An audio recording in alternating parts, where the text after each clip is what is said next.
हाँ, ये आप लोग को ज्ञात है कि 24 तारीख को विगत मतलब पिछले महीने में चरही में एक आगजनी का घटना किया गया था।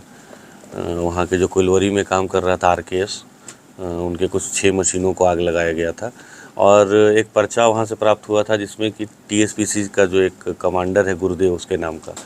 तो उसी संबंध में हम लोगों ने एक एसआईटी का गठन किया था, जिसका नेतृत्व डीएसपी साहब कर रहे थे। जो चरही थाना प्रभारी हैं ये थे, हमारे जो सदर एसडीपीओ साहब हैं वो भी थे इसमें, और सब लोगों ने मिल करके इस एसआईटी ने अभी 7 लोगों की गिरफ्तारी की है जो उस रात आगजनी में शामिल थे।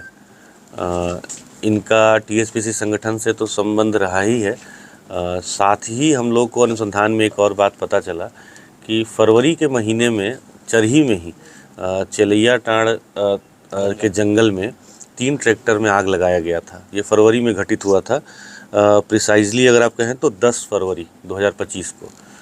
तो उस घटना में भी जो शामिल थे उसमें कुछ कॉमन लोग मिले जिनकी गिरफ्तारी इसमें भी हुई है। इन लोगों के पास से हमारे पास सफिशिएंट एविडेंस भी मिला है, जिसमें कि टेक्निकल एविडेंस है सबसे प्रमुखता से, और साथ में जो टीएसपीसी का पर्चा और लेटर पैड दोनों मिला है काफ़ी संख्या में। वो इसमें लिखा भी है, जैसे 22 पीस हम लोग को लेटर पैड मिला है और 7 हम लोग को पर्चा मिला है। इसके अलावा जो आगजनी में प्रयोग किए गए हथियार है उसकी भी रिकवरी हुई है, और जो गाड़ी का प्रयोग किया गया लोगों को लाने ले जाने के लिए आगजनी में, वो गाड़ी भी हम लोगों ने सीज़ किया है। कुल मिलाकर के उग्रवादी घटना थी। टीएसपीसी एक बैंड ऑर्गेनाइजेशन है, आप जानते ही हैं।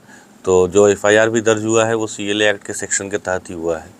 तो उस तरह से अगर कहा जाए तो ये एक उग्रवादी घटना ही है। महत्वपूर्ण एक बात आपने कहा कि इसमें जो एक जानकारी है जो मैं आप लोगों को साझा भी करना चाहता हूँ कि 7 में से 6 ऐसे लोग हैं जिसके ऊपर पहले कोई भी कांड दर्ज नहीं है, अभी तक मेरे नॉलेज में जितना आया है। हो सकता है भविष्य में पता चले 1-2 केस।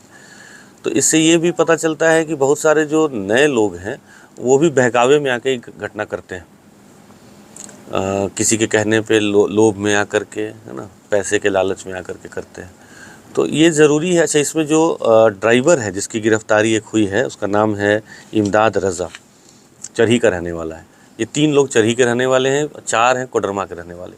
ये इमदाद रज़ा एक्चुअली सीसीएल में ही गाड़ी चला रहा है।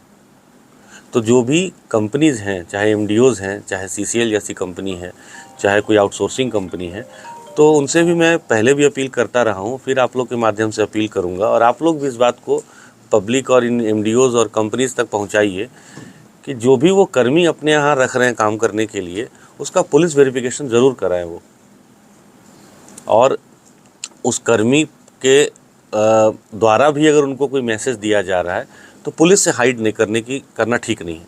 जैसे इसी मामले में हजारीबाग पुलिस को कुछ भी सूचना पहले से नहीं दी गई थी कि किसी तरह का कोई लेवी का डिमांड किया गया है या कोई धमकी दिया जा रहा है, ऐसा कभी कुछ नहीं बताया गया।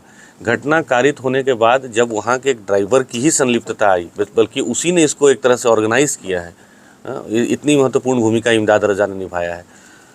और ये जो कंपनी के कुछ लोग उनके टच में भी था। तो एक पहला तो कि उसका पुलिस वेरिफिकेशन प्रॉपर होना चाहिए, और दूसरा कि इस तरह की कुछ भी बात आती है तो डेफिनेटली थाना तक या मेरे तक ज़रूर आएँ और बताएं, तभी ये नेक्सस टूटेगा।